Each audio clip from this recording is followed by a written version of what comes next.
मौलवी साहब ने खुतबे में कहा, आपकी बीवियां सारा दिन की थकी होती हैं, अगर वो सो जाएं और आपको उनके कुर्ब की हाजत हो तो इंतहाई शफकत के साथ जगाया करें। हाजरीन ने कहा, मौलाना साहिब तरीका भी आप ही बता दें कि कैसे जगाया जाए। मौलवी साहब ने फरमाया, अगर बीवी सो जाए तो आप एक कपड़ा गीला लें और उसके पाँव पर आराम से फेरें।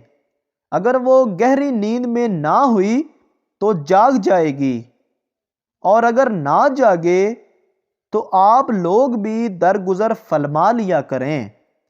ये खुतबा लाउड स्पीकर पर था जिसको पूरा गांव सुन रहा था। उस रात मौलाना साहब को घर जाने में काफ़ी वक्त लग गया। घर पहुंचे तो बीवी सो चुकी थी। मौलाना ने कपड़ा गीला किया और बीवी के पाँव पर लगाया। बीवी ने बंद आंखों के साथ रोमांटिक मूड में कहा, हज़रत खैर है, आज इतने रोमांटिक हैं, दूसरी बार जगाने आ गए। मौलाना ने सरपटा कर कहा, क्या मतलब, मैं तो अभी घर पहुंचा हूँ। बीवी बोली, अब इतने भी भोले ना बने, पहले भी गीला कपड़ा लगा कर जगाया और मोहब्बत फरमाई थी, और अब फिर गीले टाके के लिए खड़े हैं।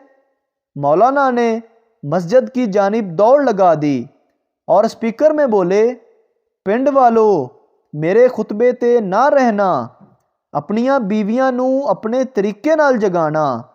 कोई कंजर पिंड विच गिल्ली टाकी लैके घूम रहा जे।